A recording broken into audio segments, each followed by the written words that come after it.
Okay, my friends, it's been an uphill task. It's been a challenge.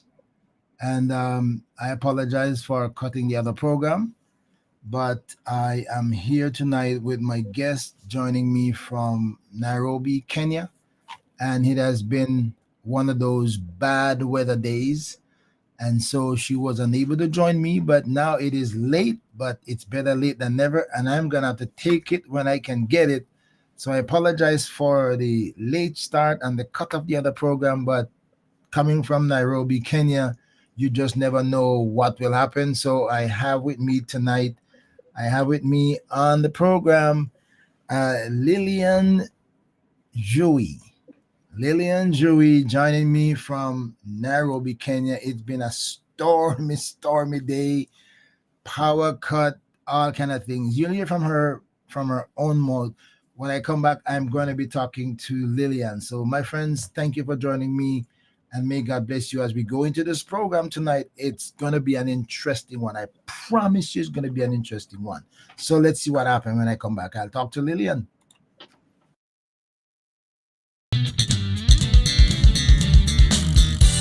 ORB Ministry presents Let's Talk with the Doc.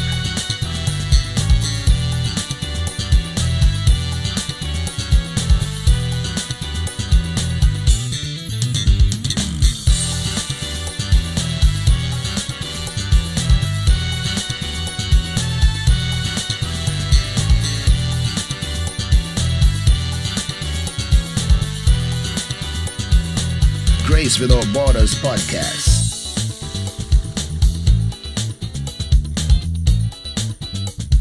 A thought for you. Ask Pastor. And a whole lot more. You never know what's next or who will join the conversation.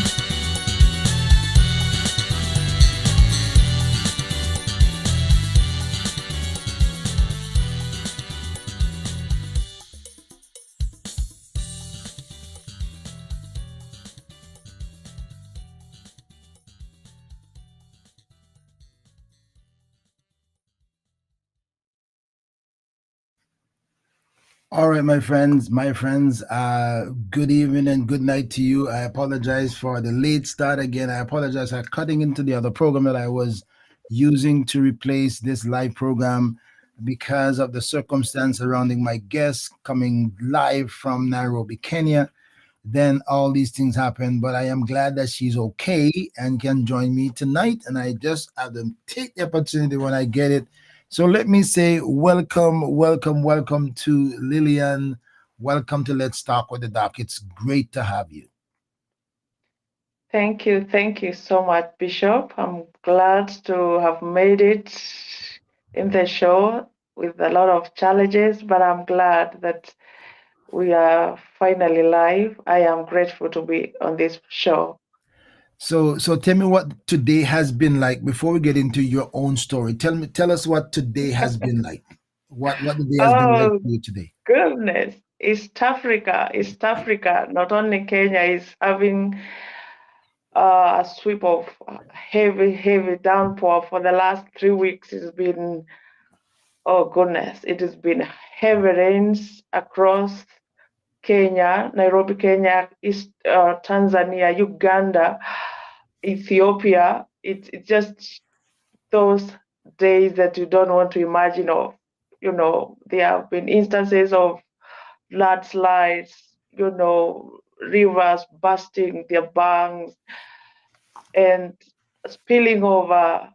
We have in Kenya, we have what we call the seven forks, the seven dams that are the main dams used to generate electricity in the country.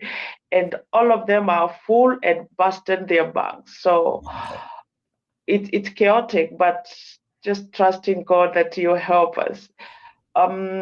Just an example, on 29th, there is one, not among the main ones, but there's just one not very far from where I am that just burst its banks and since it upstream, it just swept, the water moved and swept homes in the night at around Wow. 9 a.m. Wow. and we experienced casualties. Over 120 people are not known their whereabouts.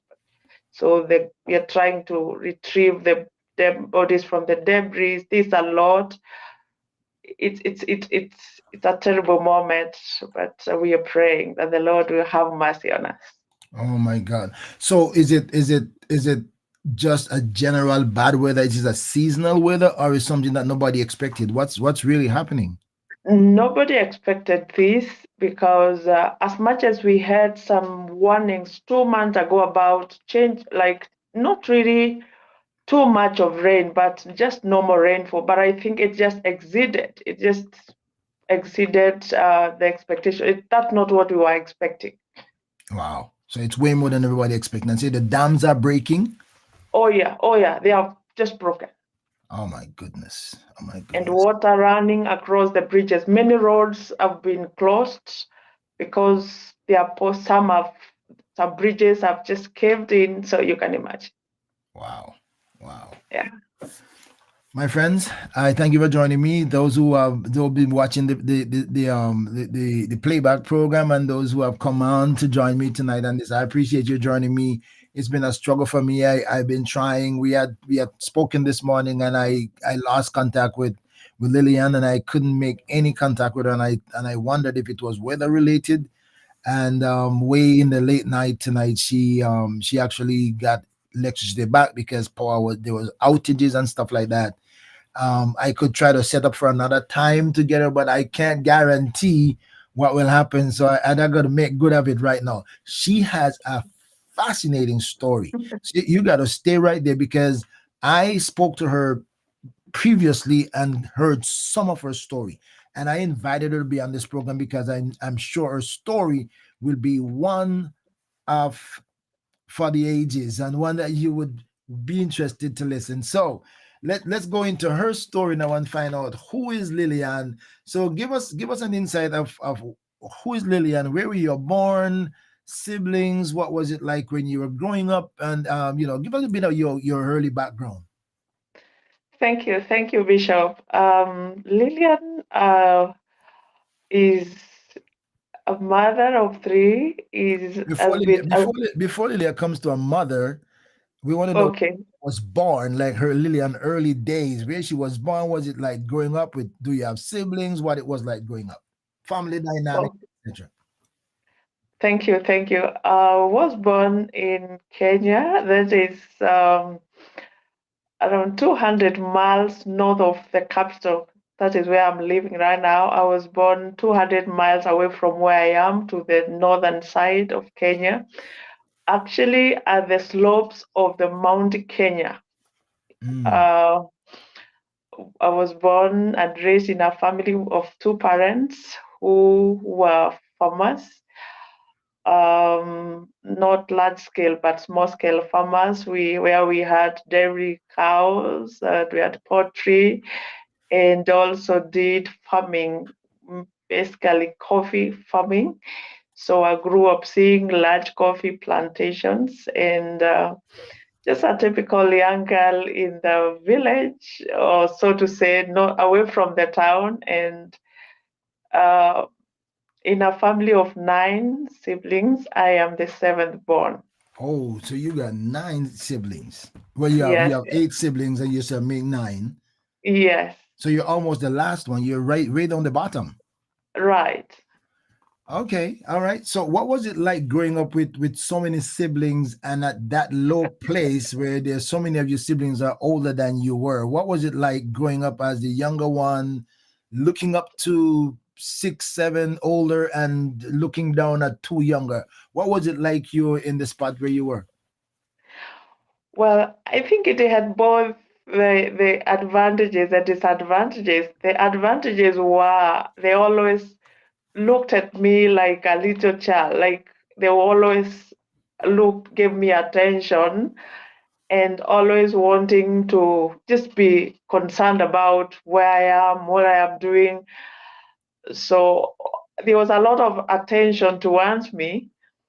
And on the other hand, I felt like they won't allow me to grow up. They won't allow They won't allow me to be myself. They will not take my thoughts like really genuine. They're still thinking I'm still the baby. And inward me, I'm like, no, give me my space. Okay, all Yeah. right, all right, all right. So I'm sure eventually, if they didn't give it to you, you took it. Yes, I did. I think I never really became a child because I hated to be seen like a child. I really wanted to be like them. So I think I really grew really very fast in my thinking, in my doing things. I didn't have those little moment of like a baby kind of or childish. I really like jumped a few steps and I wanted to be like that. Okay, all right, okay, all right. So you try to push yourself ahead of your time. Right. Okay, so you can do what big brother, big sister were doing. Oh yeah, yeah, and Okay, that brought a lot of commotions. It's like when David went and found the big brothers at war and was like, "Who has allowed you to be here? I mean, you are not supposed to be here in the first place." But he told the men, "I'm here." all right. We got it. We got it. We got it. All right. What was it like when you were going to school, and what was your church life? Did you have a early church life? What was it like, church, school in the young days? Can you reflect on that? Remember anything about those? Oh yeah, I was. My parents were Anglican, and so we grew up in an Anglican church where my mom was more involved in church than my dad. And so she always encouraged us to be in church early. The Sunday school program ran, and that is what I loved most, the singing, the presentations in the church. It was my thing. So there was, I would say that they showed us the way of God. They took us to church, and we just grew up like a normal child in our days. Okay. All right. Yeah, All right. yeah. And then also church. And what was it like in school now? In school, I was able to have the basic early basic education, and then move to primary school in the same school, which was now I would go and come back home, and the daily going back, and at times also not. At times you'd miss the school bus. At times if you miss it, you walk. It was not very far away, but who would want to really do that walking early in the morning? But there were those moments that at times we don't have a bus today, so we all of us walked toward the school, and at times it was fun. Now, what was it is that my dad was partly a primary school teacher, so he was Oh, equally very strict, and you couldn't be on the wrong. You had to match up because how can you misbehave and yet he's in the same school? okay. I understand that. I do understand that. So you were under pressure for Really, yeah, behavioral reasons. You were under pressure because you have to live up to the teachers yes, standard and requirement and expectation. right. Because you're supposed to be that disciplined child. You must be a role model to the others. I hear you. I hear you. I hear you. Okay, so that means your father is a bright man because he's been a teacher, right? He's a teacher, and then you are the student. Were you ever in his class at any time? Oh yes, he taught me mathematics, the algebra, and he was tough man. And well, but I remember my elder sister didn't like that at all, and that made her hate mathematics up to date. But I loved, I think from maybe my personality, I like following instructions. If you tell me don't move a step, I will not. Okay. And I think I feel fulfilled in trying to follow what you say. I find a lot of joy in that. So, and that I think I got very well with my father because he always talked well about me. Although I think also it didn't go well with my siblings because I thought I was favored. Oh, okay. Okay. All right. Okay, so that's an interesting part of the story. Did they think you were so you were an obedient child? Yes, I maybe perhaps I feared being punished. Okay, all right, all right, So okay. so I had So to be in good books, okay, all right. So you behaved in order to protect yourself. right? Okay, and then because of good behavior, you were treated good because you had good behavior. Right. And now, as a result of that, your siblings thought you were favored. Oh yeah. What were their reaction to you when they did anybody try to do you something when your daddy wasn't looking because they thought you were favored? How did they respond or react to the thought that you may be favored? At times when those moments maybe we are home alone and the parents maybe they have gone somewhere, there are those moments they would say, oh, today you are today you are on your own. You're like or you come and report what we did to you. And I remember at some point they would call me like I am my parent pass, like that small pass you go hold. Okay, all right, okay, all right. I understand that. I understand that. I understand that we have the same culture. We have the same culture where I come from. I think we have the same kind of reaction back in Jamaica. When parents weren't there, we get a chance to squeeze you because we think you're a favorite. We understand. My friends, I'm talking to Lillian Njue. I said Yeah, Njue, Lillian Njue, and she's joining yeah, me live from Nairobi, Kenya. And I invited her on my program because she has a fascinating story, a gut wrenching one that we're gonna get there. But I just kind of probe to get her started, get her comfortable in the setting until she's able to share your story. She has no fear in sharing her story, but you have to wait for that. It's a good time to invite your friends to join us because this is going to be an interesting story. Keep praying that the power stays on in Nairobi so we can hear Lillian's story. All right. So you grew up, so that tells me that because of that you became very well educated because you had the father influence and etc etc. What when Lillian was growing up, what did she think she wanted to become while she was growing up, and what's the reason behind that? um at first I wanted to be, as I grew up I wanted to be an attorney. I wanted to be to do law, Okay. and possibly I would maybe put it because of, as I grew up, some of the things I saw. I don't know whether I can hint a bit so that it brought a lot of interest. I felt like I needed to speak out and do some like defense on some issues that I found as I grew up that I didn't find like was just at all. So what kind of attorney were you thinking of becoming? A children's advocate. Oh, a child advocate attorney. Okay, okay, okay, okay. That's an interesting one. That's very Yeah, interesting. right.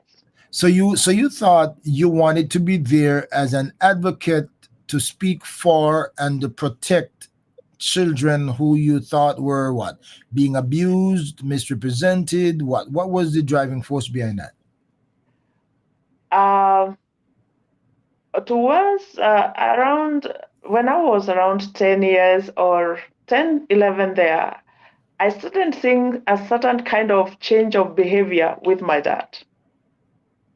Now, remember, he was educated. My mom was a stay-home mom.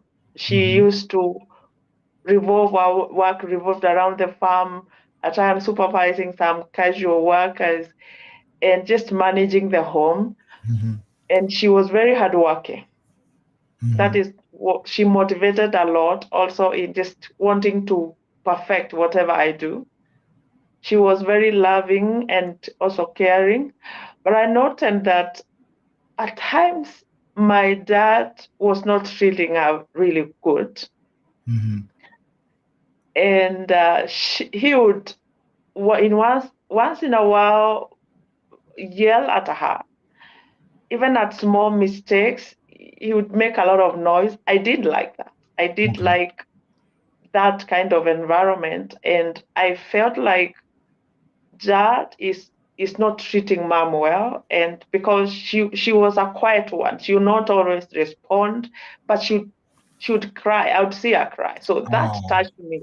oh, And when everyone in the family would see, and either because of fear keep quiet, I would go and confront my father.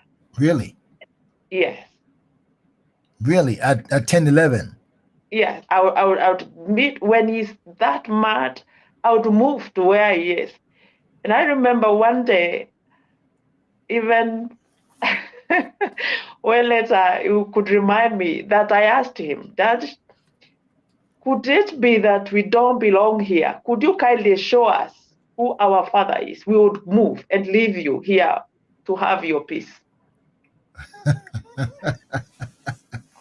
You actually said that to your daddy? Yeah. And so Wow. when he was about to spank me, I think he retreated back. He looked at me, and then he got hold of my hand. He took me to the living room, and he just gave me a cup of coffee. I told Oh, me, really? just have this. And yes, Really? yeah, but I think that kept him thinking a lot. So you thought, you thinking now, looking back, that kind of pierced his heart. What do you think caused him to say? Do you think that it touched a string somewhere that maybe he came to realizing maybe I'm not treating my family as good as I should? Yes, it did, because for some time he cooled off. He was quiet until one of my brothers said, What injection did you give that man that we've not had him harass anyone? We've not had him make noise. I don't know whether he was stressed out at work. I don't know whether he was in a kind of crisis, because he would have mood swings. Other times you could really have fun, but other times he would be on the other extreme. Okay. Okay. But to me, I expressed it like he hated my mom. And on the other hand, we also lived with his mother, my grandma, Mm-hmm. in the same compound, because he was the last born in their family. So we lived with our grandma in the same compound. Now, my mom's family, she was an orphan. Okay. And at some point, I would, as I grew up, I was thinking maybe he knew that there's nowhere she can go, maybe at an orphanage. If Okay. so, But then again, she wasn't a little child, so there would be no orphanage space for an adult. yeah, I would imagine now, where else can she go? Maybe I didn't think that way. I thought maybe Wow, wow. So you yes, you thought that was some form of an abuse sometimes, or something like that? Maybe yes, taking advantage of her circumstance. yes. And I thought like my mom is defenseless, and yes, no one to advocate for her. And Mhm. really, I was like, I can stand up for my mom, and also for for us, because I felt our environment, home environment, was not really. I could talk to my friends at school and hear how their home is like. And so I wished that I lived their home. Most of my friends they didn't have issues. So I wish maybe they could be. I don't know whether it was the real truth, but they painted that picture where they have a very good dad, and you know so they knew my dad even in school was a very strict man, and they were like, oh, we really pity you, because how is home like? So you can imagine what was going around my mind. Okay, so you, as a result of that, and I'm just kind of hanging around here. As a result of that, you had the boldness Yes, to go to your dad, to question if there's a problem with him being the real father, why he's behaving how he's behaving, and not like yes, what your friends are telling you. Right. That Okay, I want. okay. At some point, I doubted. Do we really belong to him? Is he really our father? And why would he want to make our mom cry? That really touched me. Okay, okay. And you I'm gonna move on from this, but you said your siblings were kind of curious or are wondering what did you do to him to calm him down? They couldn't understand it. They couldn't because from that point, his behavior changed. I think it really hit him. And you Wow. see, I was this bright girl. I was very bright even in school. So he didn't have anything against me. So he was like, okay, it is my turn to So receive the dose. so you thought you earned your place. Yes. Oh my God, this is an interesting story. My friend, I'm talking to Lillian Njue, and she's live joining me live from Nairobi, Kenya. After a stormy day, we made a very late start because power came back, and so I'm excited to have her. You can share and invite your friend to join us because this story is going to boil up pretty goodly. All right, so you decided that you wanted to become a lawyer because you wanted to be a defense or an advocate for children because of what you saw happen to your mom and what and what you felt was happening to you. Where did that Right. go? Did you pursue that? Did you divert to something else? And what would the cause behind that? Um, as I think I grew up and went to high school, now I was, I don't know whether I would say I ventured in every subject. There, I did well in everything, Hmm. whether Wow. it's in sciences, whether it is in account, whether it is in all around. Now, it is at that point that that my dad said, I will not do law. He wanted me to study medicine. He told you you will not do law. Yes. Okay. So of course, we had become good friends at some point because of his change in behavior. But deep within me, I don't know whether I'm not sure whether I had forgiven him, but I was still feeling he did something. There are some mistakes he did that he was not supposed to. So I was still within myself under conflict of really embracing him as he was. So, okay, I didn't want to push and pull. I said, fine, I'll go and study medicine. Okay. And Yeah. where did that go? Did you just agree to do it, or did you pursue it actually?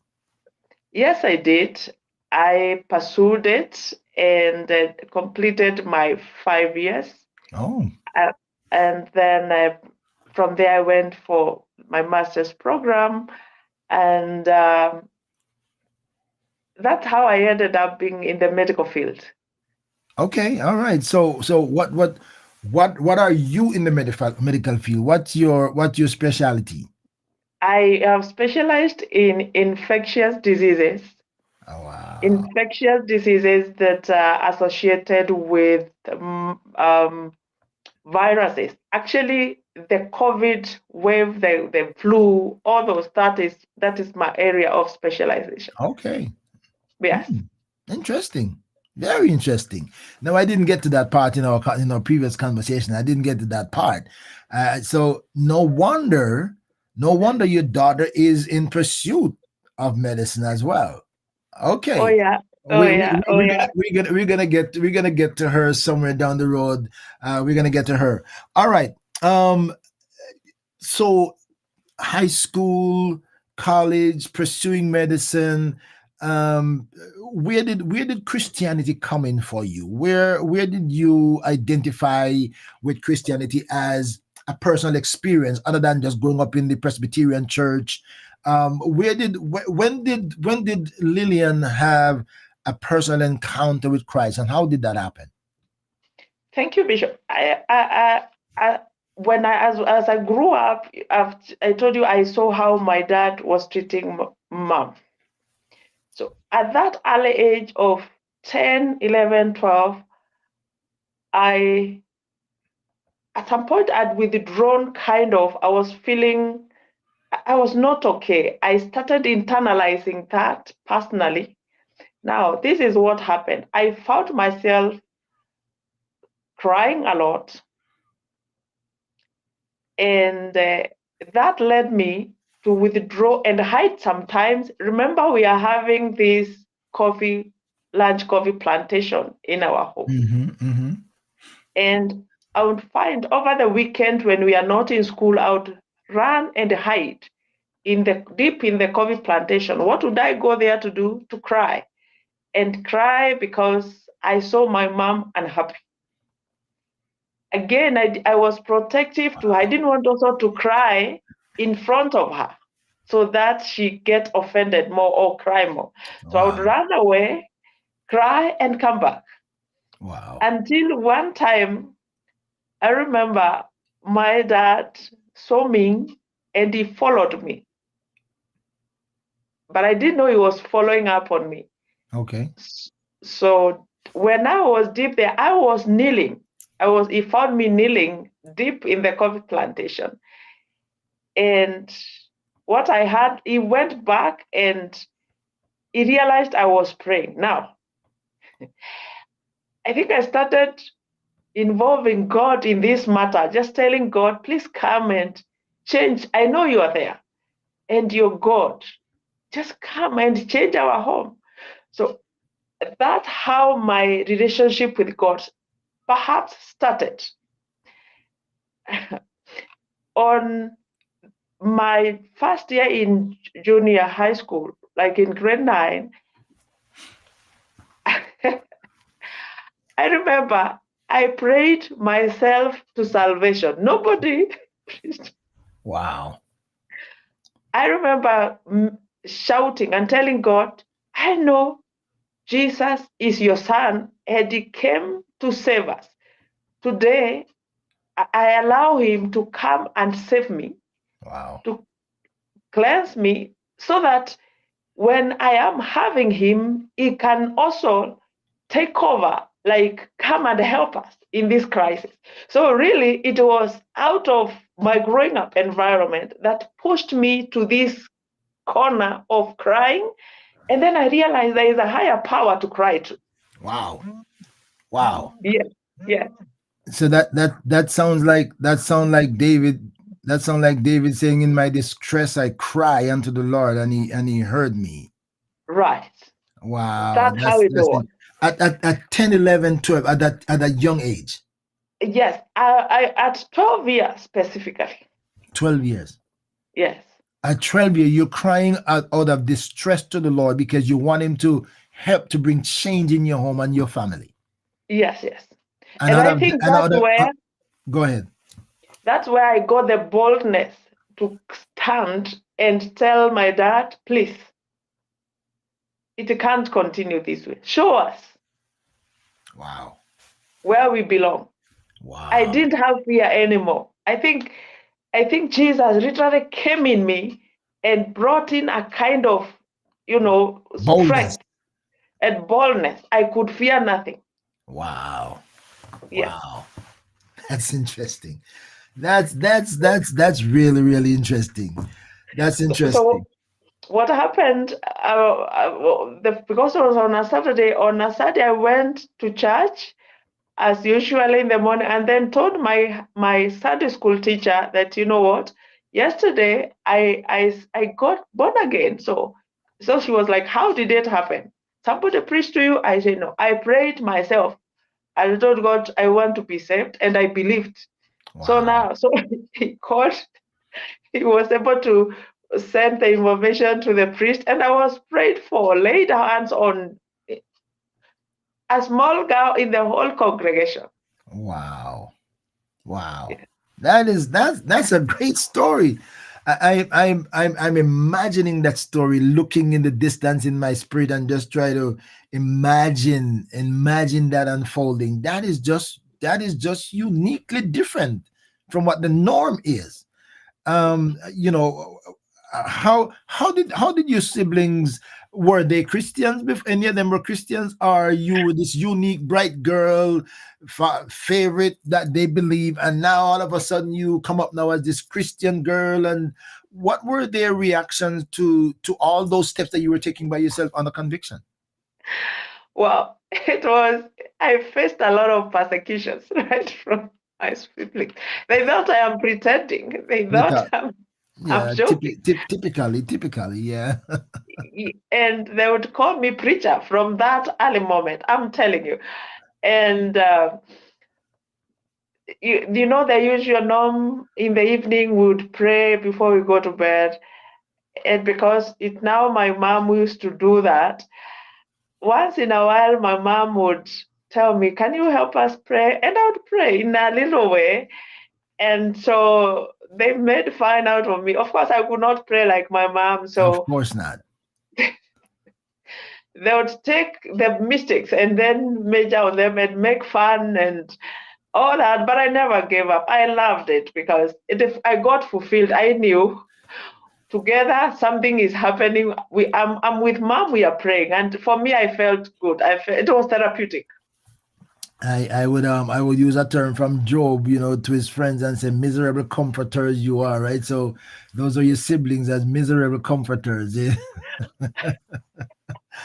All right. So you grew in that. You're saved. Yes. How did you progress on that? How did you progress on that as you grow in knowledge of the real thing that salvation is real? I am a Christian now. My life is changed. How did you progress on that? Now, in high school, because I now to leave home and go to a boarding school away from home, as it was the norm. And now I go to the school and I find a group of young Christians who the school had an opportunity for us to grow. We would be given opportunities to have meetings like fellowships in the school. And that is where I thrived most. I loved the fellowship time. Early morning prayers were my thing. And my everyday prayer item was my mom. Oh Lord. God give her courage. God help her. God be with her. Comfort her. And then I would also pray that God, you can also change my father for the good. And you know what? At that early inform the from my form one, form two, the school realized I have some leadership skills, and I was the one given to be charge of the fellowship of the young girls in school. And so I would preach to them. I would preach to the whole school. I would in the morning I would read a word of devotion. It was exciting. Wow. So you were carrying the burden of the family, Yes, and you felt that God was responding to you and bringing change in the family. right.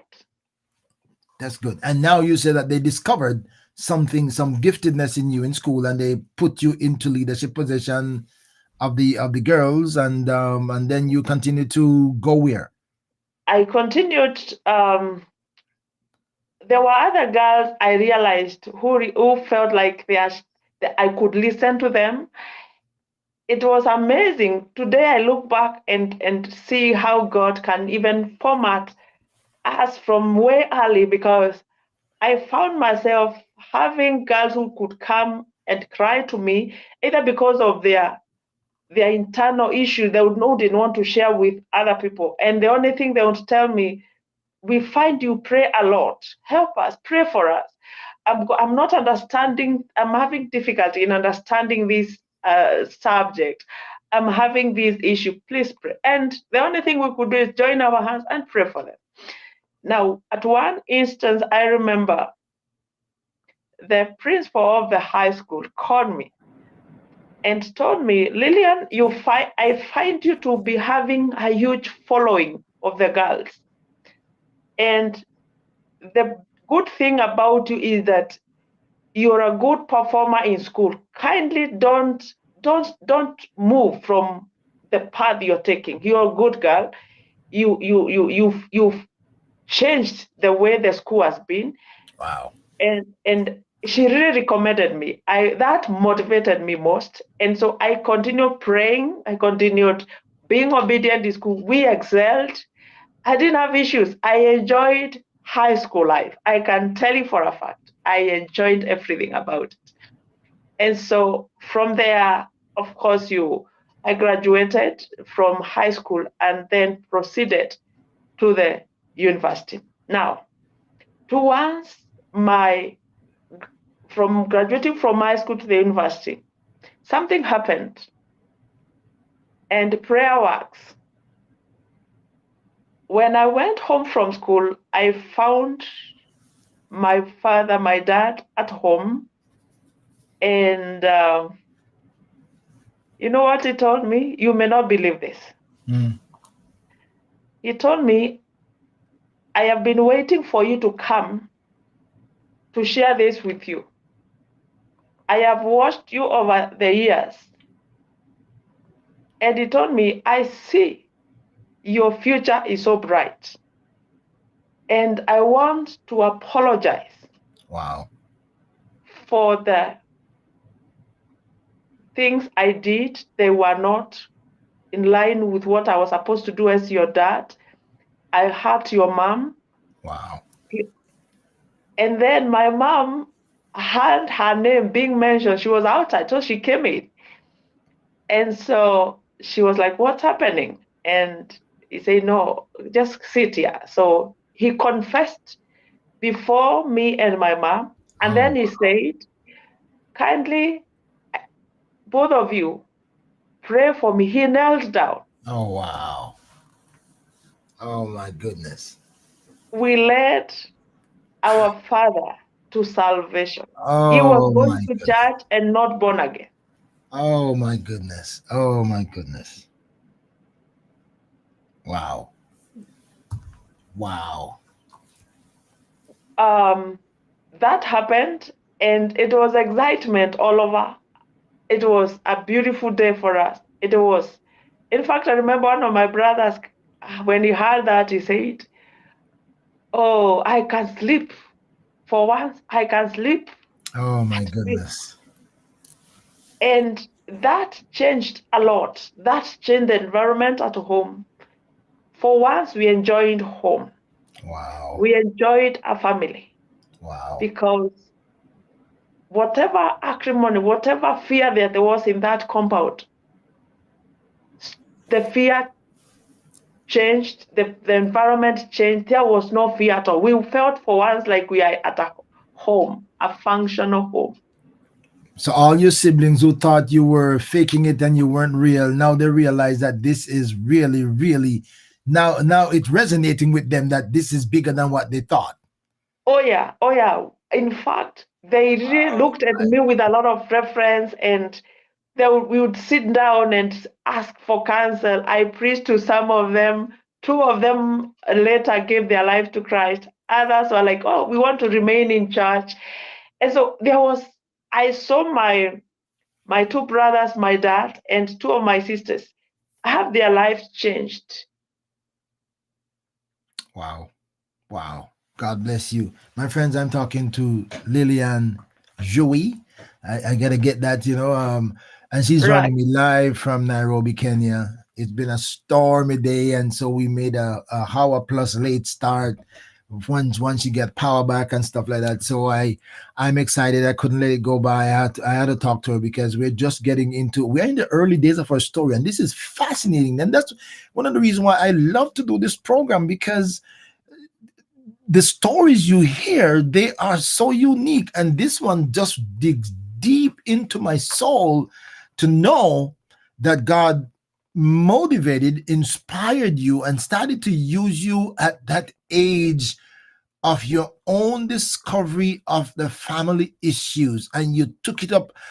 I'm not going to say you took it up, I'm going to say the Lord laid it on Right. you, Oh because yeah. I'm not even sure if you had the wisdom when you were a smart girl growing up, but I'm wondering how much. Well, anyway, smart girl, but somehow between you and God it became your burden, and we talk about take it to the Lord in prayer, and Oh you yeah. sure did it, and you continued, and until you come back to minister to your own dad, and your mom, who has been under the verbal abuse, were there together, and he asked you both to pray for him, and he received salvation.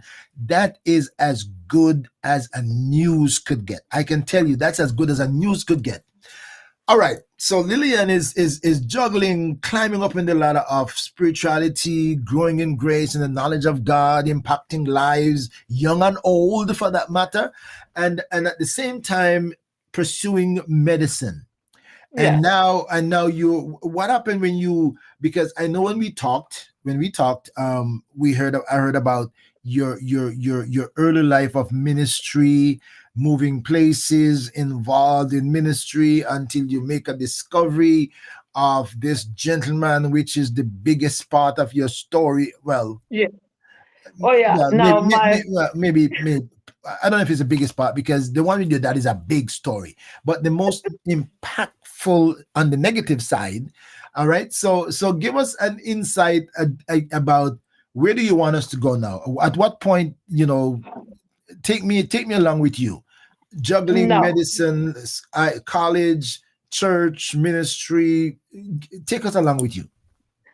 Now news spread, of course, both at home. In fact, they called me a pastor way long ago. It was now became a family name. Like I don't know, both as fun and I don't know whether it was the reality. So my dad is born again, but after 3 months down the line, he got involved in a fatal crash and he passed away. Oh, That hit oh, us really hard, oh, oh my goodness. and uh, Oh my goodness. and uh, I was like, You oh, said 3 months after he gave his life to the Lord? yes, yes. Oh my goodness. He was driving and going for a meeting somewhere, and so there is this huge um, lorry that lost control and just hit him, and that is exactly what happened. So we lost him, but on the other hand, Oh wow. I'm so sorry. um, Even though that's gone a long time ago, I'm so sorry to hear that. yes, but so it was also a transition. It has set me.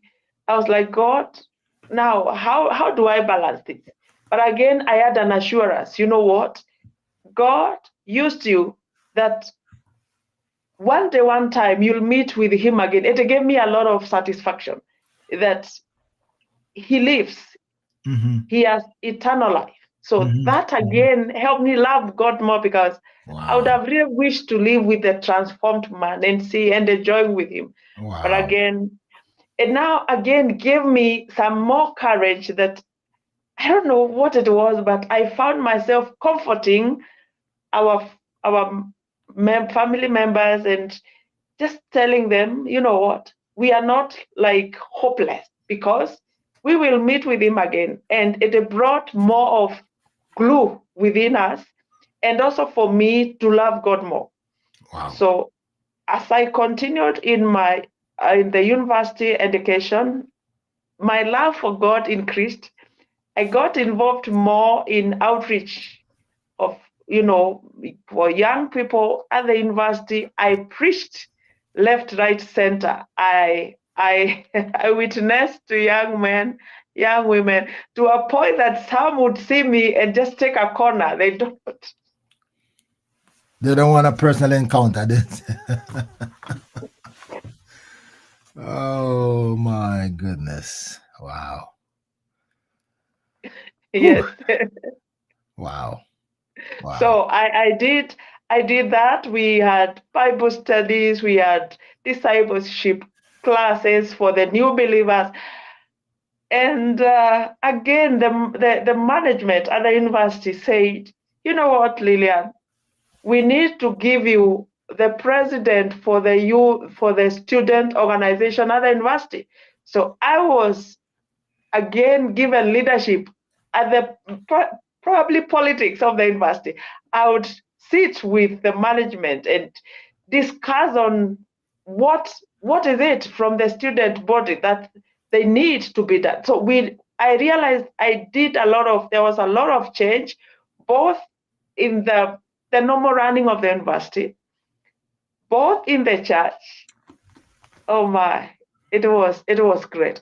For once, the university came in and bought like PA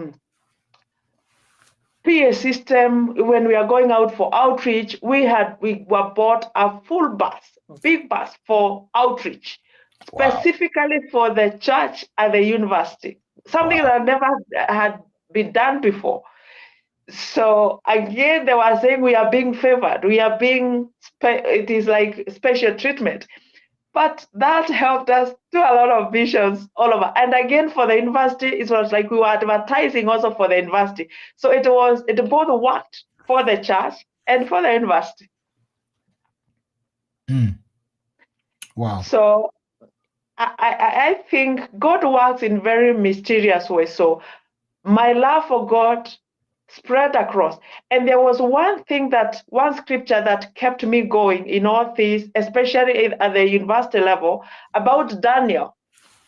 Daniel, in the last book of Daniel, I think it's, I don't know which, is it chapter 5, where that says that, and those that know their God shall do exploits. Exploit. Mm-hmm. Mm-hmm.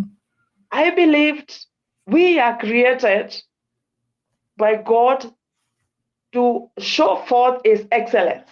Mm-hmm. Being a born again Christian does not keep away from you. You can't be shoddy. You can't just accept mediocrity. You have to rise above so that your God can be admired. That Mm-hmm. was my driving. So I believed we will excel in the academics.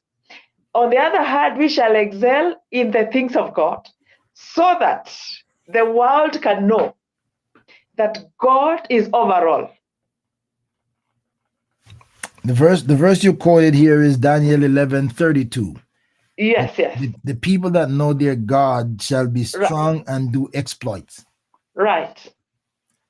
All right. Okay, so now you're big. You can, so you're juggling the church and the university Yes. on, so you have a history of carrying the weight. I'm telling you, I have never had a rest moment. You know, the way you're just at ease, like things will just sort themselves out. I have found myself being involved in bringing the change. Always my day started from high school, or even when I got to the university, I found my day starting at 3 a.m. every day because I would pray earlier when others have not woken up. So that now, when they wake up, I have already prayed like for 1.5 hours, personal devotion, before they come in for the prayer meeting, so that by 5:30, we are ready for your own personal, routine, and then get to class early by 7. So Wow. you had to plan. You had to plan. I had to start planning early, and so that I don't have issues like pending work not done. I made sure that I plan every time as it is supposed, because there was again too much to be done. Wow. Whew. All right. All right. My friends, I'm talking to Lillian Njue, and we want to get into the core of a story now. I mean, I never expect this part of the story, and it would have helped me so long because it's so fascinating that I couldn't walk away from it. There's too much to gain from that experience. So I'm glad to hear that. All right. So now you've been juggling both, you're climbing up the ladder, and now you have been discovered in the process of ministry. Right. Okay, so somebody, did you feel then, maybe you didn't even have time to think about it, that maybe I need a husband, somebody to be with me, to help me, did you feel any need or any want or any desire or any reason to think if I had somebody with me it would have make a difference? What was Lillian processing in that time, if anything, other than just glorifying God, carrying the college and the church? Now, there are two versions of that. One, I admired, you see, the way the Catholic nuns live. Oh, the cat. I forget you did say something like that. Go ahead and tell us that story. I was like, they're just devoted to serving God. That alone, according to me, was a kind of a sacrifice. Now, my thinking was, if now I took it a notch higher, I just live that kind of life, but now preach, not just confined somewhere, but perhaps be a missionary or just go there and reach out. Because I was like, maybe family could be a bit demanding and it hindered me from doing the much I wanted to do. That was at the subconscious. So Just in it case, did, just in case anybody missed what she said she admired the Catholic nuns, and she would kind of want to be a nun, but want to take it to another level. Not a nun to stay in a convent, but yeah, to be a nun out, sold out for Jesus, but on the road like a rogue Christian, but with a nun mentality. right.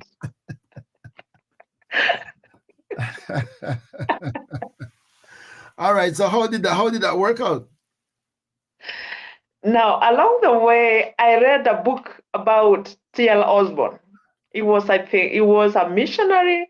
T.L. Osborne, there's a book on outreach, one outreach mission he did to India. He went to India to reach out to people there with a wife. With Okay, a wife. with a wife. Okay. All right. So I got another perspective, and I was like, okay, I think this is good. This is good. So we can you can have it both ways.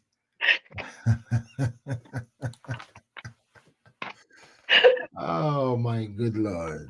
Oh my good lord. So I started developing now a soft part for that, Okay. because I saw, oh, this sounds, it's better. It's better than the non version. Okay. All right. All right. All right. All right. Oh my Oh goodness. goodness. So Oh wow. slowly by slowly, I think I started embracing that, and so I didn't have anyone in mind. I was just so busy for God. But as it would happen, as we are going out for missions, I met someone along the way. Now, this someone was 2 years ahead of me at the university. So he was studying engineering and I was studying medicine. So, but within the college, he had not shown any interest. We were just busy preaching. Mm-hmm. And one time when he had left the university, he came back to preach to us. And at the end of that, he called me aside and boldly, he did miss it. He told me, I want one day you'll be my wife. He never went around the corner. And I'm like, what? Then I said, okay, that time, not now. I didn't want, I felt like it would distract.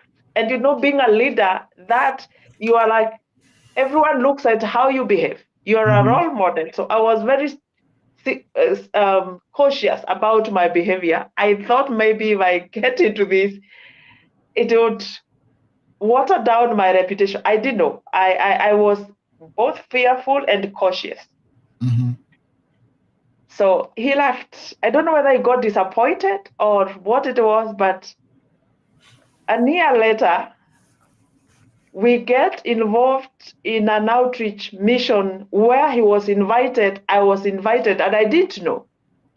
Okay. All right. So now we meet in this mission field. I am preaching. Actually, I was preaching in an open kind of way. I was on this track, just preaching Christ. And then that is the day he arrived. So he found me on the microphone, just preaching and preaching. And after the outdoor meeting, we had to have an indoor meeting in the church that had invited us. And now he was him preaching in the night meeting. Okay. All right. So we now had to have our meals after that. And it is in the pastor's house, the one who had hosted us. He's the one who commented, "You two, you seem to be to know it, to know each other." And that he was learning from there that we actually we had a background. And then he said, "I think I see something beyond what you see." We didn't say nothing. He had not known. He was just making fun out of it. So guess what? At the end of that 1 week mission, he was bold enough and told me, did you make up your mind that we can start this? Because I believe you'll be my wife. Wow. You know, The rest, it's amazing to hear how this actually began. yes, And for those who don't know, because I have an insight into how it ended, it is sad to see it began with this excitement yes, yes. and almost like prophetic, and how it spiraled. But I'm not gonna get ahead of myself. um but we're gonna allow you to tell your story and share it with us, that all of us can learn that, even those who are on top line doing well for the Lord can run into dark places, can run into Oh, yeah, really dark places. um as Peter said, think it not strange, concern the fiery trial just come to try, though some strange things happen to you. All right, right.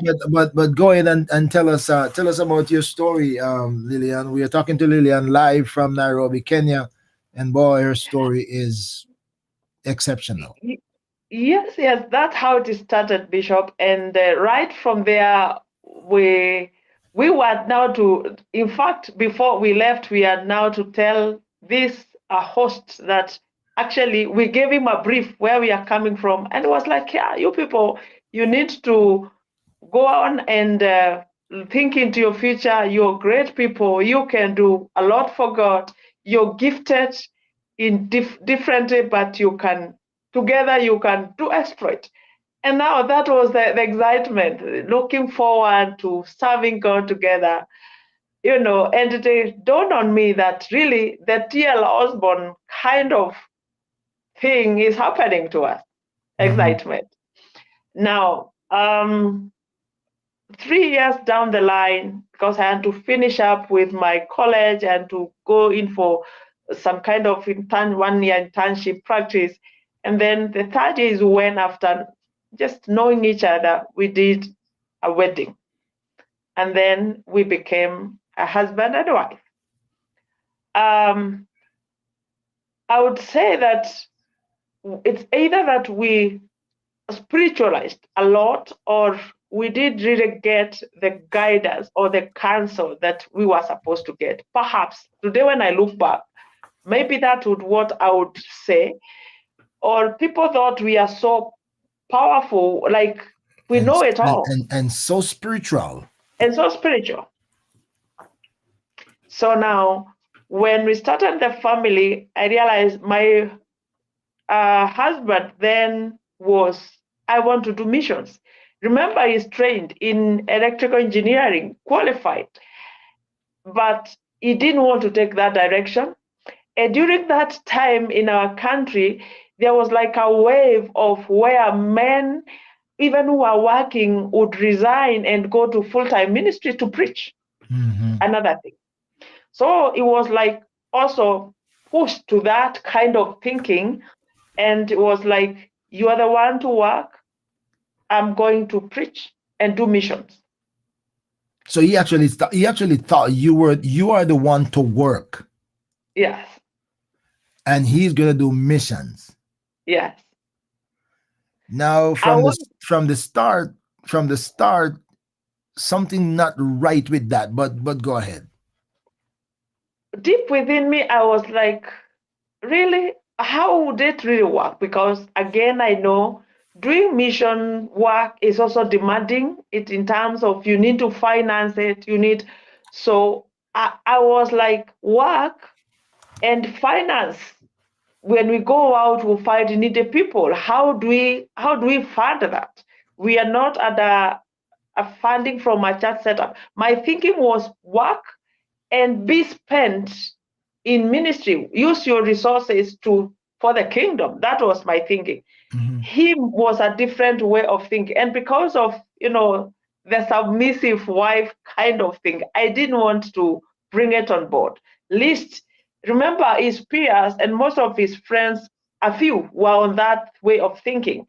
So if I brought it out, I would also look like the odd one out. But I'm curious. I'm curious about the culture. I'm curious about the culture in Africa, Kenya, where you're yeah, from. yeah. What's the culture of marriage relationship? What's the culture, male, female? Is it a male dominated system? Is that a female's subordinate kind of thing?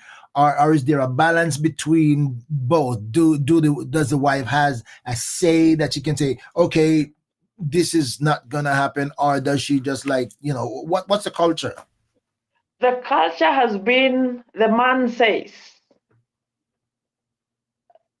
he's the one to give direction. He's the Mhm. one to. But you see now here, it's something that is you cannot just say. You need to function. Right. So as much as you don't just release orders, because you also have to lead by an example. So at Mhm. some point, I would say it's a bit suppressive to the woman, but there's been the culture of you have to listen. The man has to give directions. And there was a bit of loophole there, because if that is the way, then lead from the front. Be Mhm. the one taking over, leading your family by an example. Right. So the issue of him not wanting to work, I think that's where it brought a lot of trouble to me later, because I had foreseen it in a little way, but I think as times went by, it broadened. And I was not agreeing with myself. I was feeling like I'm not being listened to, like and I feared the culture of my mom coming back to my life. Mhm. There Mhm. was that there was that defense within me. I didn't want to see that. So you can imagine where the conflict has started now. Mhm. Mhm. So so him was in and out of missions. He would go, even leave out the country, go to like Uganda, Tanzania, Rwanda, other East African countries. He'd go out for a month, for weeks, and come back. And Wow. so so you realize now I am missing out on something. It's a young family. Uh, 3 years after our marriage, I got my firstborn, and I am the one now working, really like running the family, because he's on and off. Uh, at some point, I think I felt like things are not taking the right direction. I remember telling, could we seek some guidance to some, we reach out to one of the pastors around. He didn't want. Wow. It felt like I'm exposing him. Oh And wow. so the spiritual man in him couldn't agree. So I again closed myself. And so this one continued over time. I got my second born and the third born. And as you know, that with the children coming in, tells you what the needs and the The needs grow. bills to be sorted. We are growing, and the fact of the matter is the income isn't growing as much. So he was on mission off for weeks, sometimes a Yeah, month, weeks, yeah. and what was the return What was the return from the mission? Was he just being sustained on the mission, or was he doing having major contribution to the family? What was that like? I know this may shock you because right from the word go, I didn't have an account that I'm running my, like, this is my private account. It is a family account. So I work, money, whatever is channeled to an account where he can access. Oh, So that tells you what? You'd access the account, get money, go with it for the missions. And whatever was happening, I cannot, either it was, I don't know whether it is being sold out for God or it was whatever that was. I don't understand, because how would you get out and live your own suffering? you know, I beg to differ. I don't understand the sold out for God kind of thing.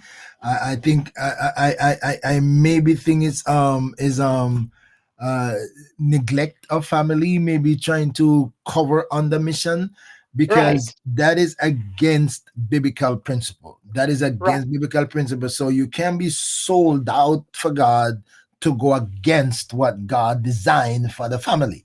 So that didn't make any sense. But go ahead. We are hearing your story, my friends. I'm talking to Lillian Njue from Nairobi, Kenya, and her story is going to get worse.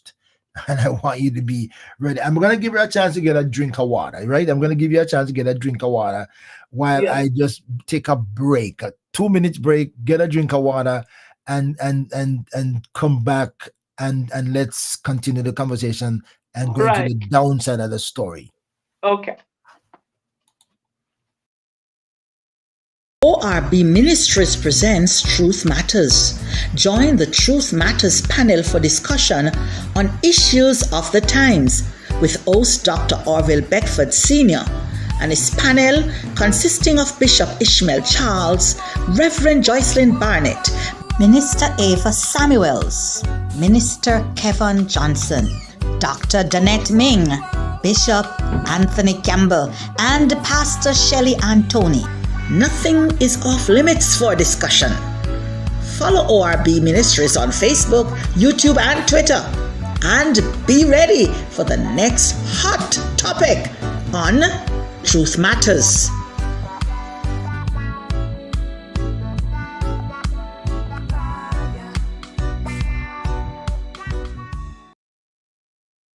This is the book they've been talking about.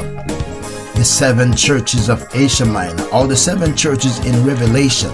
If you want to know about the letters that Jesus sent to these churches, you got to get yourself a copy of this book. Scan the QR code to get an ebook or a paperback, and then you can find out a lot more about these churches and the letters Jesus sent to them.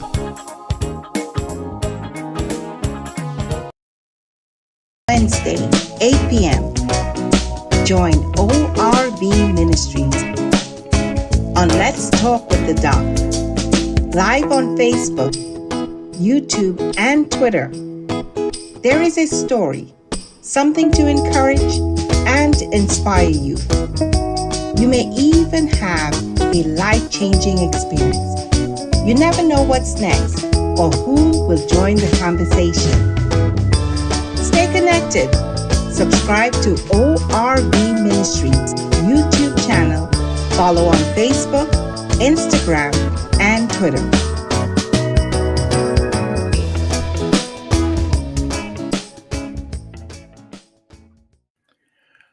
All right. We're back, and we are talking with Lillian Njue live from Nairobi, Kenya. A fascinating story from the beginning, and one would think it climbs to a high note, but my friends, the best of us have dark days, and so we're going into what started out to be a great connection didn't continue like that. So let's hear Lillian's story. Continue, my friend.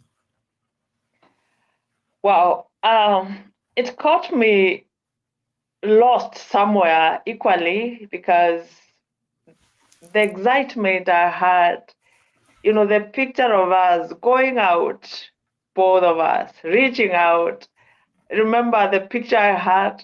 Mm-hmm. It kind of became now, I am more in career. And now, because I have to work to sustain the family, and I found myself actually not doing much in terms of ministry, in terms of reaching out like I used to. I am now a stay-home mom, because from work to take looking at the children, it's quite involving. And so I am now left just within the church setup, take children to church, come back home, get involved in just in the church activities. The church where we were, they knew us as men of God, people who serve God. But again, it was not quite clear why the senior pastor at the church is not addressing this issue. Why is it that is okay? Because why would he not address it? Mm-hmm. Did you ever, well, you said that he didn't want you to talk, he didn't want to have counsel because he thought you were exposing him. Did you ever mention to leadership that, something is not going right, or question whether or no these are the steps that one should take if you are really on mission?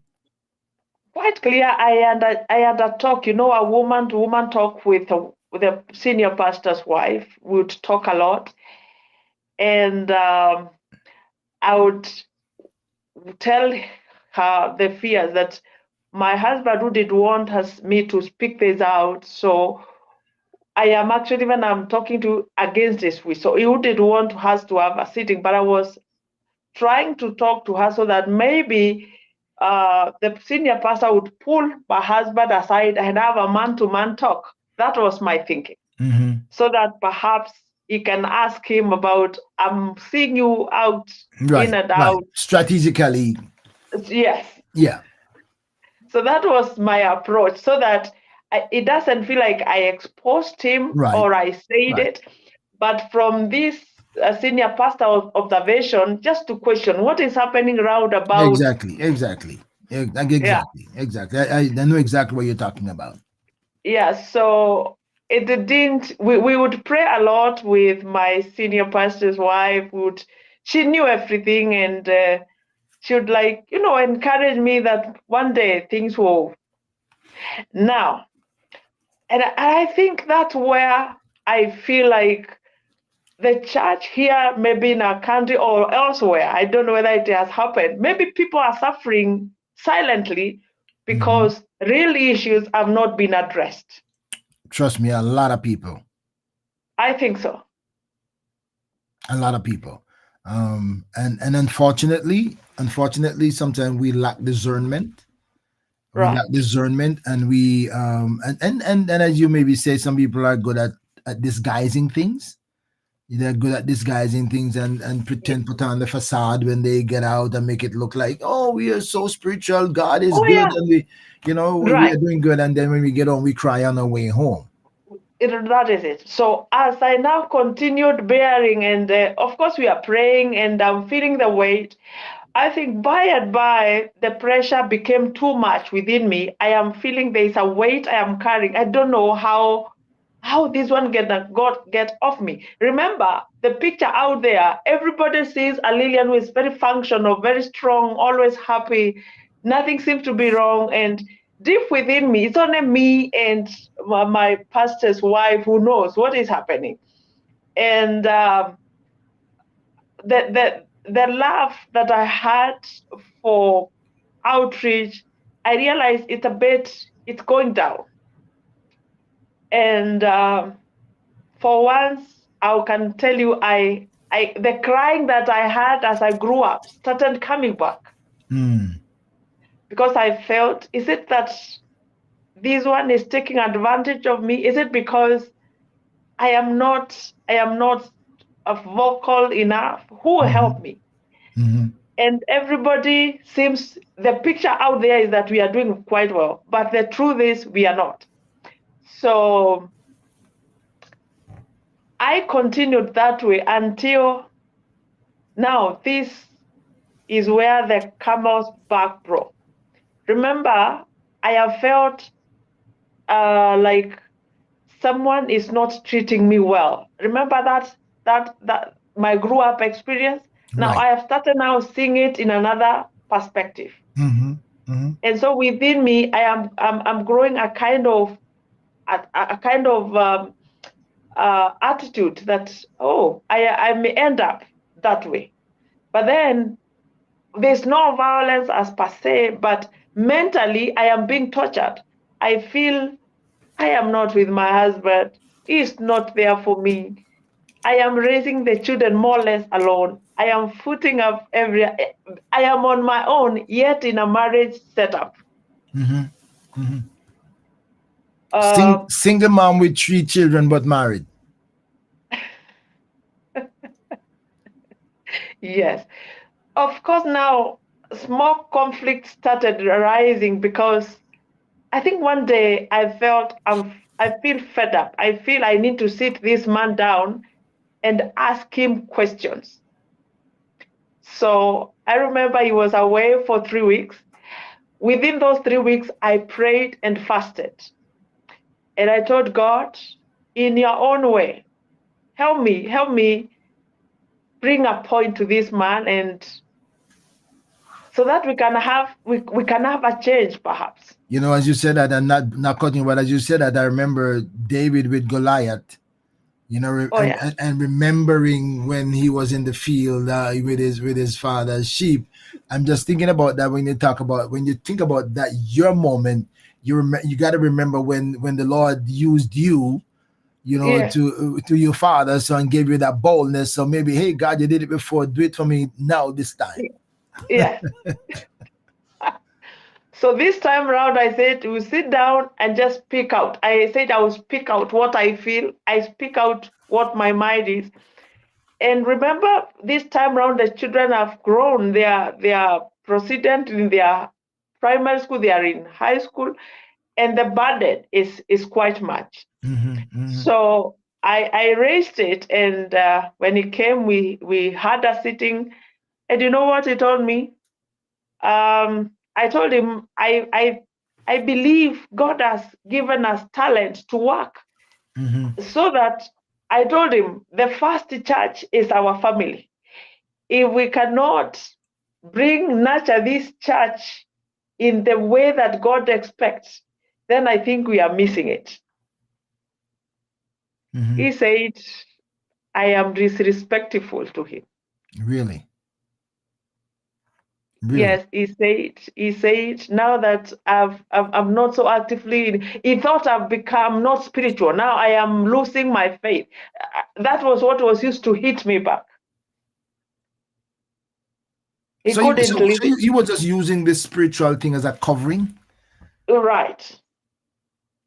This husband, authority, spiritual missionary, as a covering, irresponsible father, irresponsible husband, but I have some justification in doing that. Oh yeah. So because I realized we are getting into a heated argument. Again, I didn't want, because I have a history of seeing argument when I grew up. I didn't want this experience to my children. So quickly I backed off and I said, it's okay. I leave it at that. But within me, I'm like, this is not what I want. So I left him. In fact, I let go. I told him, as you want to do, as you wish, fine. Go wherever you want to go. You find us home. That was it. But you know what? It was not a problem solved at all. It was the beginning of more troubles mentally for me. I would feel not okay. I would feel withdrawn and quiet. And my spiritual life was not okay also. As As years went by, my first daughter has finished high school. Now she is going to the university. Is when, now it was like 2 years down the line. One day he came home and told me, you know what? I realized for all these years, I have overburdened you with family responsibilities. I said, aha, could be a dawn for another morning. So I was keen to listen what has changed. And then he said, I request you to forgive me. My father's way plays. I don't know why I was trying to see this in him. I don't know whether it was also a weakness. And I'm like, that's how he also came back to himself. And then he told me, I have lost a lot in terms of practicing what I trained. So I am thinking of perhaps I can do business in line with what I was trained. I am in electrical engineering. I can get into business of, getting electrical items and stuff. I can go out, get the items and bring them back to the country, and maybe that was his way of thinking, and sell around. And I asked him, what about your preaching? He looked at me and told me, leave it to me. Because I was like, yes. So I don't know whether he was so much hit that he saw the failure in him or what was happening. I did not really clearly understand. And so we did not take the discussion further. I was like, so how do you want to go about it? He told me there was some money, of course, in the account. He's seeing whatever is coming in. As much as I would not ask him whether he has money or not, it was not within me to ask him. No. So did you see any deposit in the account other than what came from your work? I could lie. Or on the contrary, did you see money moving from the account that you thought would have been more, but when you check it is less? So my question is, was he drawing from the account for himself while you were working? Oh, absolutely. He said the money is for the missions. He has to serve God. So there was more of the account reducing than increasing. Oh my God. I've not in my marriage, I don't know how. I've never been given, like, you'd give your wife, go and spend this, or no, I don't know that kind of lifestyle. I don't know how it happens. Wow. I don't know. I have no idea. Wow. All right. So conscience. We're going to assume that conscience hit him somewhere. Right. And how we intend to address the situation is beyond me. But go ahead. Initially, I thought, wow, there could be a turnaround, and so somewhere I thought perhaps he could be having some money somewhere. Now that you need to fund this, that was my thinking. Maybe he could be having some finances. So he said, there's some money. What happened now, Bishop, is that I would work extra hard. I would work around the clock. Wow. Out of the normal working hours I have, I would do other part-time work so that there could be some little, even savings. Just, I would think now beyond. Mm-hmm. So I am overworking myself. I am all alone. It just became a very vicious cycle. Mm-hmm. Because I don't want the family to flop. I am hanging on there. I have an image I want to protect, that all is well. So who is suffering behind the scenes? I'm the one on the altar here. And by this time your daughter is growing up, heading into high school and going into college? Yes. Actually, she has graduated from high school now. She has been enrolled to do medicine at the university. Wow. At this point, my daughter is. I remember one day we just went out with them for just out to have some. Some wanted to do some swimming out there, and we had a conversation with my daughter, and she looked at me and told me, "Mom, I don't want to lose you." And I'm like, what is it? She told me, "You are overworking yourself." Wow.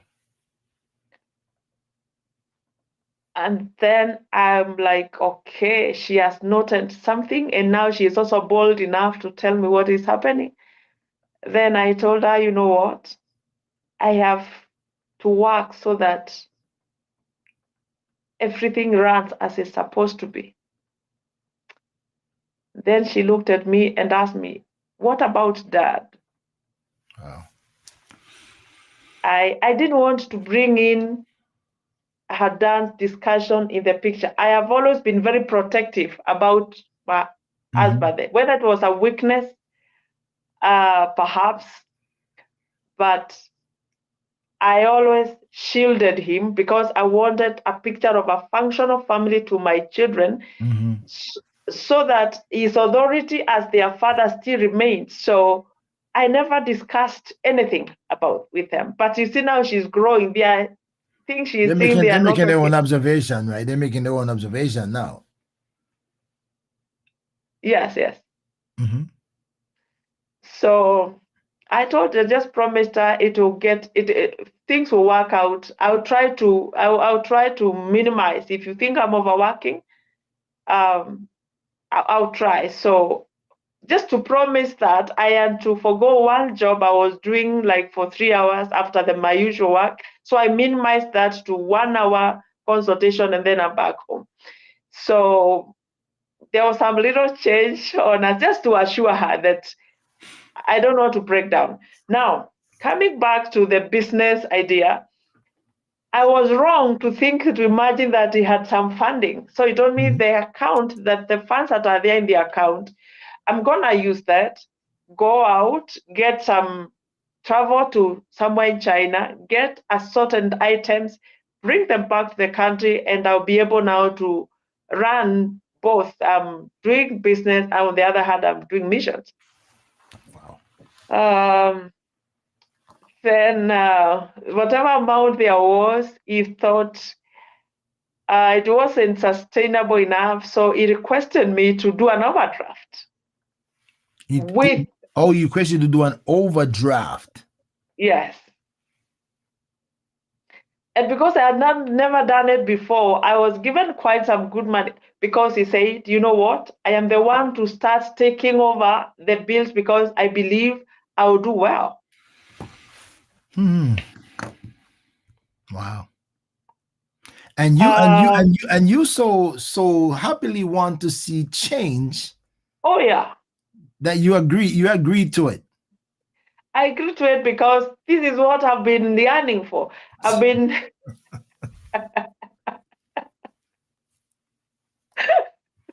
Oh my God. Wow. So to me, from one side, it could be a prayer answered. And anyway, I would also want to encourage him so that he would say that he had an idea, perhaps I'm the one who shot it down. So I find myself again on another path. I hear you.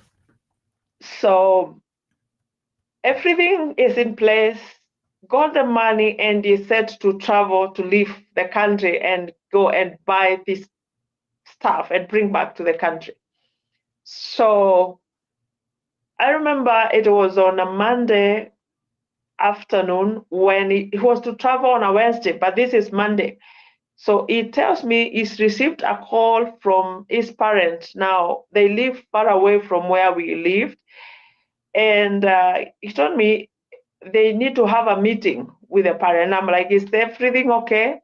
Said, yeah, it's just a family, just a discussion on a few things. So I thought it could be family issues. And to me, that was okay. You can go and discuss.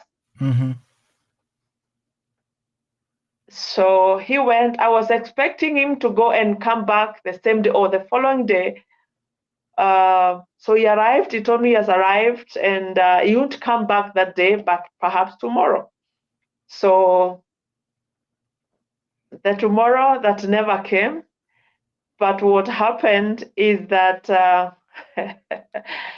what I did know that all along, perhaps they were discussing what you want to do, and so the business idea changed into something else that came up from the meeting. They discussed and agreed that you're not going to outside the country to do this. We are going to do this. And now he calls me not to consult me, but to inform me Mm-hmm. that this is what they have agreed. And I'm like, are you okay? I mean, that's all that quickly? How? I have all those questions. So the conversation both you and him have about where we're gonna go using your money Right. that you have worked for and saved. Right. He's Yeah. gonna deplete it with an overdraft as well. And Right. then he's getting a call from his parent, and he's going by his parent to have a conversation on how to spend your money to change the plan, and just not to consult, just to tell you plans have changed. Right. And to me, immediately something told me it cannot be just something for yesterday. Perhaps it's something they'll be discussing and I didn't know. At the back of my mind, I'm thinking, because within hours, you've changed a whole project to something else, and you can't call me on board for some kind of consultation or to bring me into it to buy the idea. It is a directive. I have to get into it. I cannot, you don't need my input. So he told me, this one we have to do. All what you need is that I need to be depositing what the money that I said I will be refunding back to the account. Can I be honest with you, Bishop? I felt like I've lost it. Wow. At that point. I felt within me, in the spirit, I felt you've lost. It hit me, but I had to compose myself. So I did not ask many more questions, but what followed is that they get involved in some projects, doing whatever stuff they thought they could do. But it didn't go very well. At times I don't like remembering, but it was a very painful moment, because what I came to learn later from someone who is a relative of the family, because now I went to talk to someone and tell, it's like an elder cousin, and explain to him what is happening. So that's why he saw them engaged in a kind of activities within the town they were in. But I think, as it were, the Bible says that how pleasant it is when people dwell together in unity. Mm-hmm. Because it is in that kind of unity that God commands a blessing. I think the fact that we were disunited from the word go on this matter, something did not go well. And the fact that I was not happy about it, I believe there was no blessing into this thing. So they got involved. What I learned later is 6, and he has not come back home. It's like he moved. That day he moved away from us. And I was expecting him maybe after some time to come back and tell me how the business is running or what is happening. He never did that. I would make calls he would promise to call back, he would not. And so the children start asking me, where is daddy? What happened? And I'm also trying to show them that he went to see grandpa and grandma. He'll be coming back. And they're like, why couldn't we go with him? So I am having a lot of pressure here. I am trying to suppress it with kind all as well. My elder daughter has started telling me, no, this is wrong. And now it has come out. It took 9 months when I gained courage to travel, to drive to where I was, so that I requested for a meeting with him, my parent, his parent, so that, because now the pressure about the children asking about the father is mounting up on me. I am feeling trained. I am not myself. I had told the pastor what is happening. At some point, the pastor now has seen the picture of the person he had not seen, maybe all along. And I remember one time they came visiting my house with the wife, and we prayed a lot. And I remember the senior pastor telling me, Lillian, you are correct all along. Whatever you saw was right. Now is when I've realized what it is. And unfortunately, I was not able to arrest the situation as I was supposed to. So, because when he tried reaching out to him, he was slippery. He could not agree to come for a meeting for all of us to sit down. And remember, now he's away from where we are. He has run away, per se. He has run away. Did anybody hear that? He took the money. Yeah. He planned to do a business. The business fell through, or they changed plan with his parents. That means, number one, he did not leave mother and father and cleave to his wife. He was still his mother's boy, listening to his parents and not consulting and communicating and planning with his wife. Now it seemed like the business fell through and the money is gone, and he followed the money. He has not come back home in 9 months. Yes. So I set myself to drive and just again going to seek hearing some audience, so that now how do we manage this? You've not come home, you've not remitted the funds that you'd said. I am on my own. I have this huge gap that has been left, and all that goes around in running a family. And so they were aware that I'm going. And so I finally get there. We have a meeting with his mom and dad, the four of us.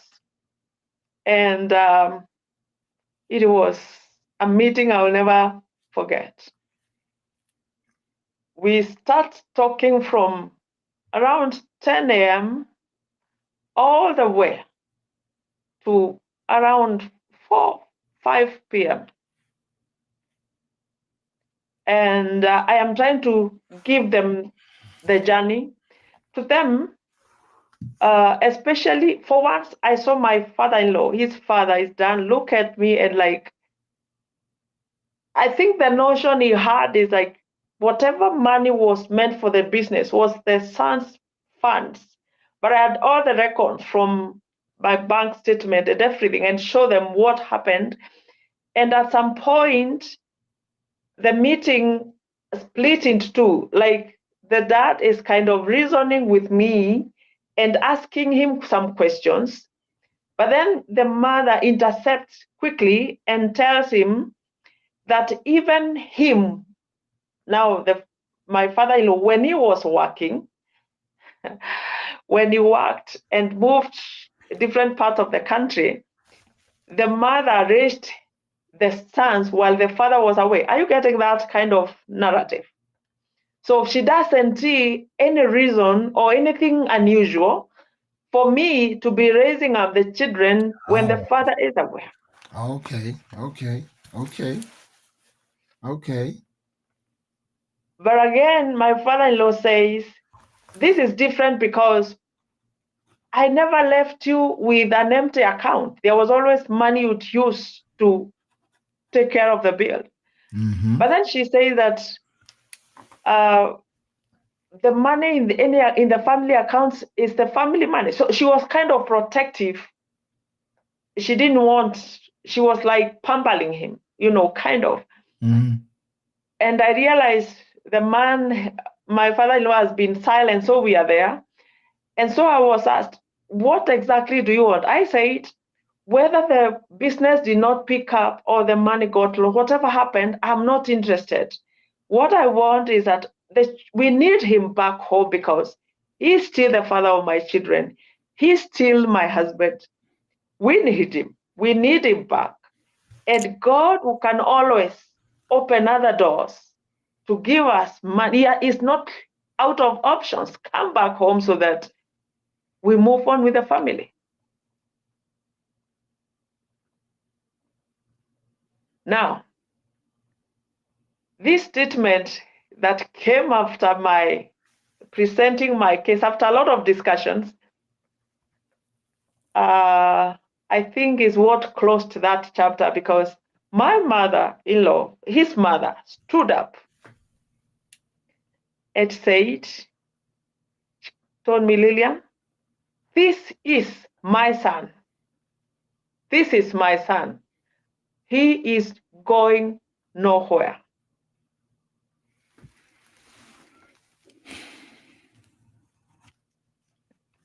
The preacher, Now, the husband, the missionary, the father, the biblical student didn't have the Genesis principle of right, what a husband and the father's responsibility should be.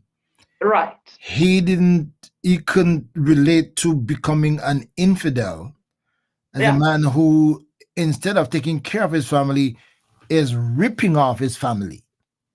Right. Kind of going to use that term because he took the money that you work for, not what he worked for, what you work for, went and wasted it like the prodigal. And now his mother is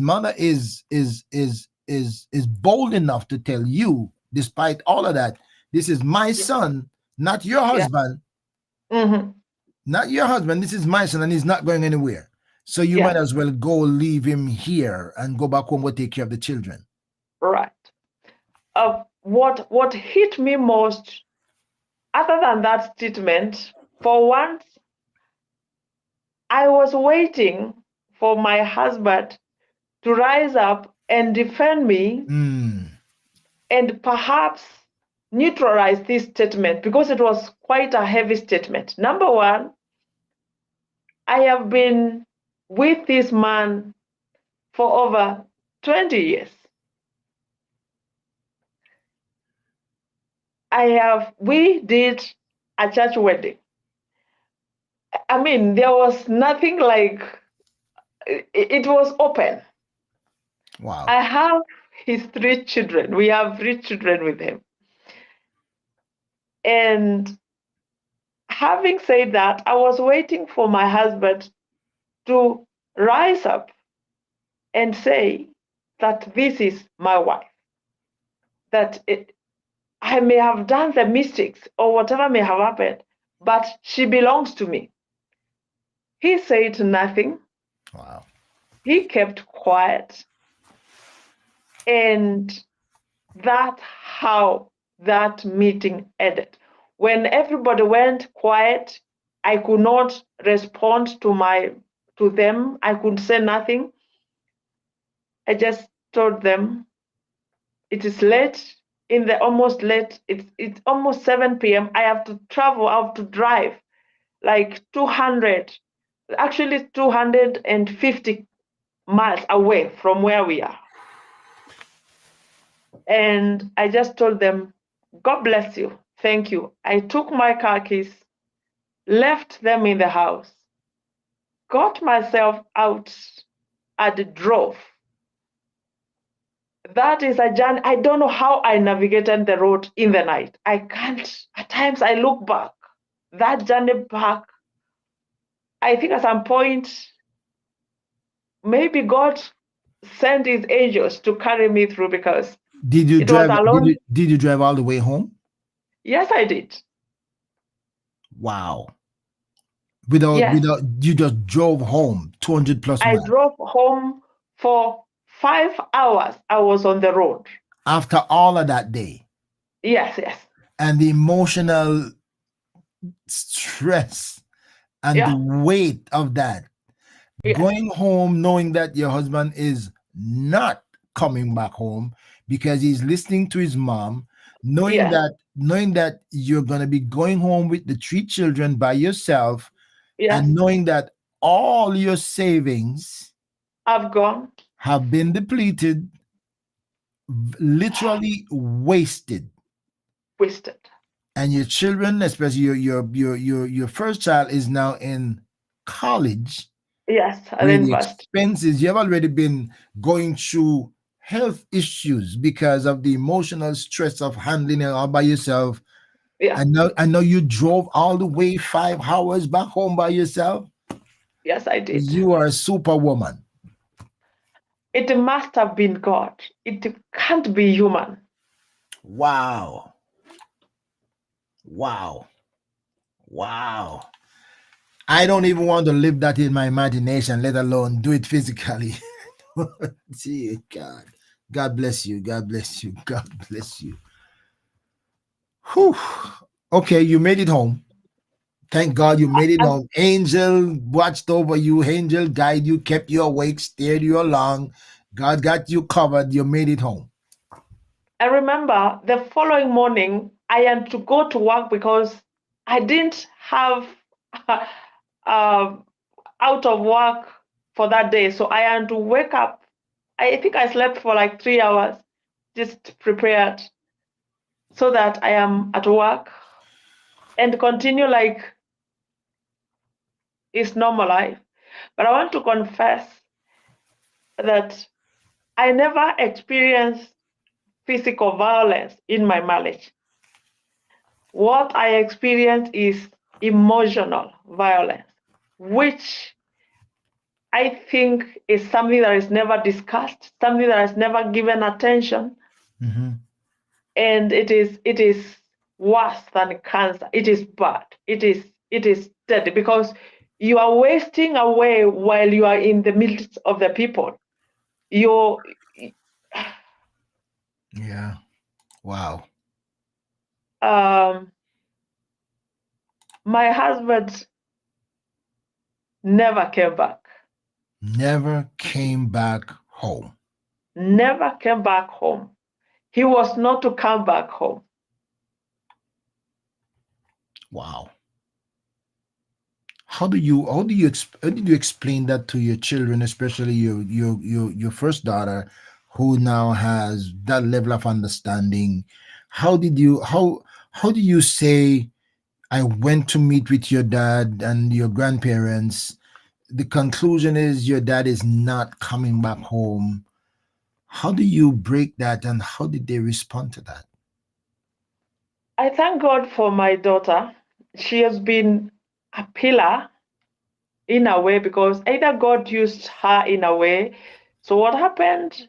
Um, I called. I told her now this weekend we're gonna go out, and the younger sisters had an activity at the church, so we excused ourselves. I first had a meeting with my daughter.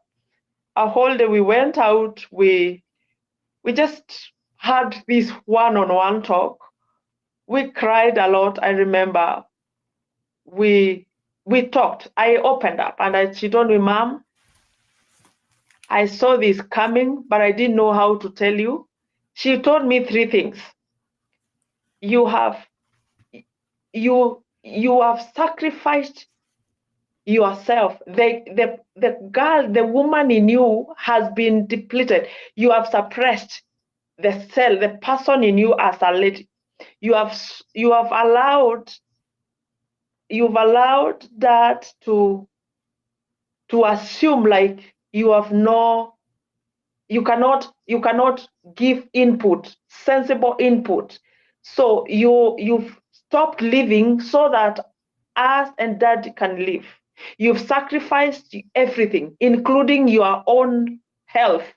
You have worked so much so that we are comfortable. and it is not right. So you need to let go, because if this is not taken care of, you'll go down and you leave us. She was that hard on me. Wow. And she told me, for the sake of myself and my little sisters, kindly would you tell God to help you forget that? Because if you continue holding on it, even us will not make it. So for our sake, I beg you, if you can manage, seek clinical counseling, get a counselor, let her walk you through, but I'll be able to get my sisters on board. So I think for me, that was she came to me like a counselor herself. She did not break down as I feared. So of course we had our, breaking point moment. We cried a lot, we mourned a lot, but again we had to put our hands together and see that now we have to stand up for her little sisters. And so I started having counseling sessions and some support from my senior pastor's wife. We've walked a journey with her and praying a lot. Eventually, my young daughters who are in high school, the middle one was a bit affected because she is now the lawyer in the family. She's the one who took over. She told me, I will not do medicine like my sister. I want to stand up. You remember my law interest. And one time she did a write-up. She did a write-up that we've actually kept in one of the drawers. How Dad neglected us. We found it where she had hidden it with the elder sister. And we decided we want to put it aside.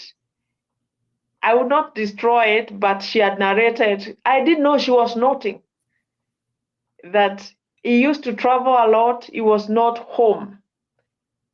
She missed to be taken out like her classmates.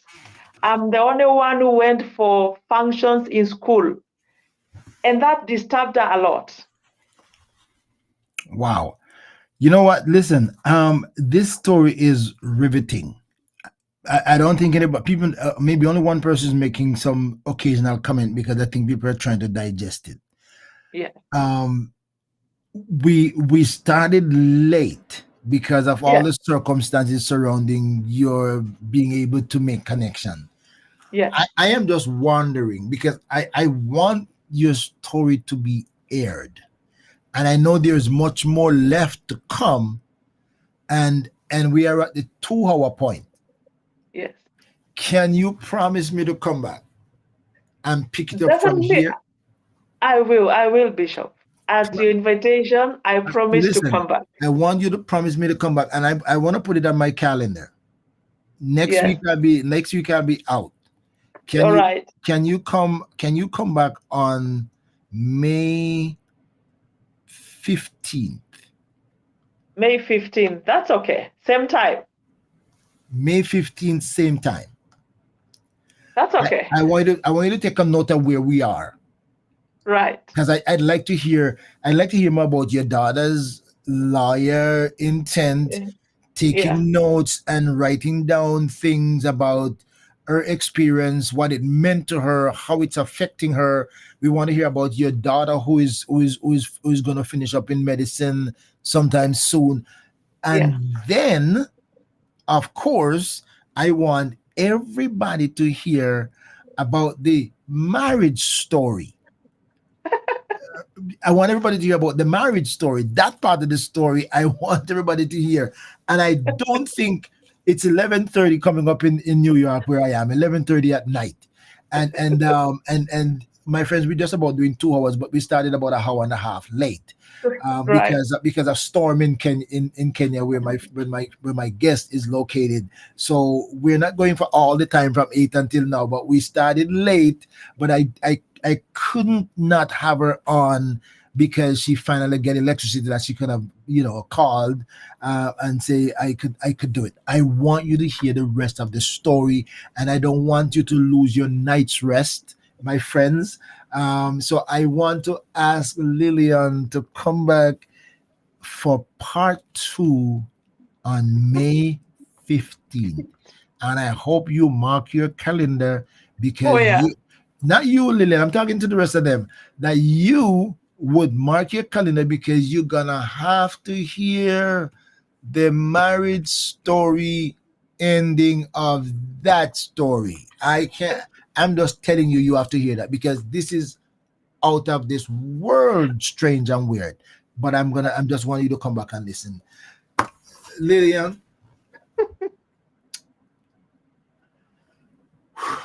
listen, this is one of the stories, and I know it's a long story. It's a whole life story, and I know I want to give you time to share your story, and I'm sure there's a lot of people. Well, one of my friends here just saying thank you for sharing, and Yvette, you ain't hear nothing yet. You hear no, you got to be here for the conclusion, because the conclusion is strange, weird, funny. Well, not funny really. I don't know what kind of adjective to use to describe that. Um, but you got to be here for that. So mark your calendar. I'm Right. inviting Lillian to come back on May 15th to pick it up 8 p.m. New York time, May 15th. Lillian, thank you, thank Yeah. you, thank you, thank you so much for the courage to share your story, and I can't wait for us to hear the rest of it. I want you to please tell your daughters that I am cheering for them. I Thank am you. praying for. By the way, how are you feeling now?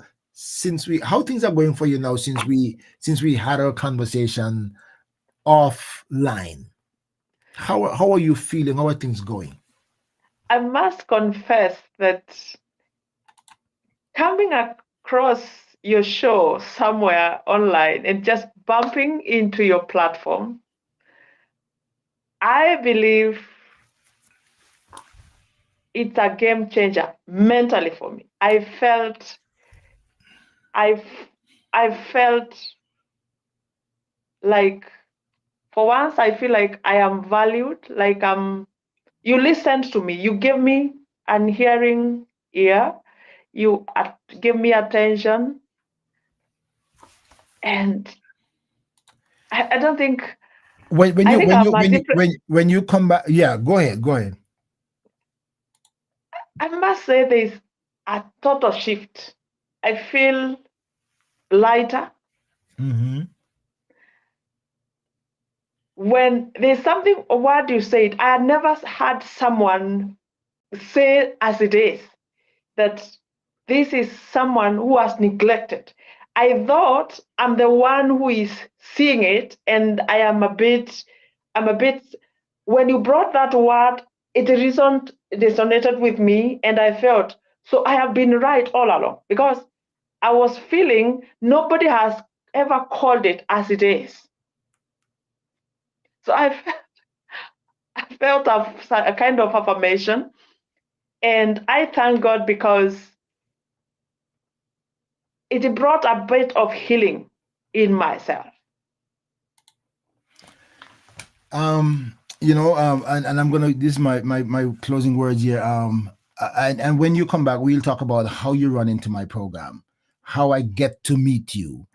Yes, We'll talk about that as part of the beginning of the next program. We'll talk about how did I get to meet Lillian, Nairobi, and somebody in Nairobi, Kenya. How did I run into her to have her on my program? When she comes back, we will talk about that. We'll talk about that, because God moves in mysterious ways, mysterious ways. and we will talk about how did I get to meet her on a TikTok live program that I was doing, and she just swing by and she'll tell you how she got there. That is not something that she normally did. Run into my program, request prayer, put the reason for the prayer, and for some reason God connected me that I wanted to talk to her more, and here we are. We're gonna talk more about that. But one of the reasons, Lillian, why I don't marry people unless I get a chance to counsel them. And I tell any guy, any young man that I marry, that you're no longer your mama's boy, Right. and no, girl, you're no longer your daddy's girl, because now you give up those rights to become a husband and a father, or a husband and a wife. One of the things I said, boys shouldn't get married. Mm-hmm. Men should get married, and Correct. men is not dependent on age. Mm. Men and boys not age, because you have some young men, some young real men who are ready for marriage, and you have some big old men who are not ready for marriage. And I think your unfortunate, if I could say, unfortunate husband was not a man ready for marriage, No, and he he has wasn't. not lived up to it from the beginning to the end, Yeah. which is very unfortunate. Who's saying that he is a representation of Christ with biblical foundation, that doesn't go well from a biblical standpoint. But my friends, this is Lillian's story, and mark your calendars. We're going to continue it on May 15th, God's willing. God forbid something else happen. I want to thank you for joining me, Lillian. I thank God that it breaks the weather, although it kept up very well, because we went on without glitches. So that is a blessing. I thank you for sharing this time with me. My friends, I thank you for watching. Thank you for following. Please subscribe to my YouTube channel. Please share this with your friends and let them listen and prepare them for part 2, because God's willing, we're going to continue part 2. What's your last word, if you want to say, before we bid you Godspeed tonight? I am so glad and delighted to have come to your show, Bishop. I am blessed. I feel energized, and even sharing my story, I feel I'm not as ashamed about it. But on the other hand, I know that God does not change, irrespective of what a man may lie, the Bible says, but God remains faithful.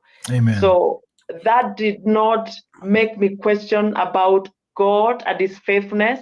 I still have a relationship with God that cannot be shaken, cannot be moved, irrespective of the challenges I'm facing right now. My fellowship with God is still intact, and I am blessed that I got to know God at quite an early age, and my foundation in Him started that at that early time. So I am blessed by the grace of God. And even when I come next time, I will also share with you how God delivered me last December after rolling after a car crash. I'm also a living testimony, Bishop. I did not mention that to you. Wow. Put your jotting your note down. Jotting your note down what you want to talk about, because I can't wait to hear it. I can't wait to hear about you having to dispose of your car. We didn't talk about that, right? We have to dispose of your car to keep up with things. So take note of that. We're gonna continue the conversation, my friends. Thank you. Incredible story. Stay right there until we come back. We're gonna go off online like how we came off. All right. We came on. So stay right there. My friends, thank you for joining me. Thank you for staying up for the late night. It is extremely late, I understand, but we started late. So God bless you. If you started listening late, please go back and listen to the beginning of the story and listen how God used her from her childhood days to bring her own father to salvation. That's the good part of the story. You got to listen it. God bless you. Have a good night, my friends. I will see you again on another Let's Talk with the Doc, Wednesdays at 8 p.m. Eastern Time. Until then, peace and blessings be with you. Stay connected. Well, thank you for checking in on ORB Ministries. I trust that you will share with your friends, subscribe, hit the bell for notification, and stay tuned, because you never know what's next or who will join the conversation.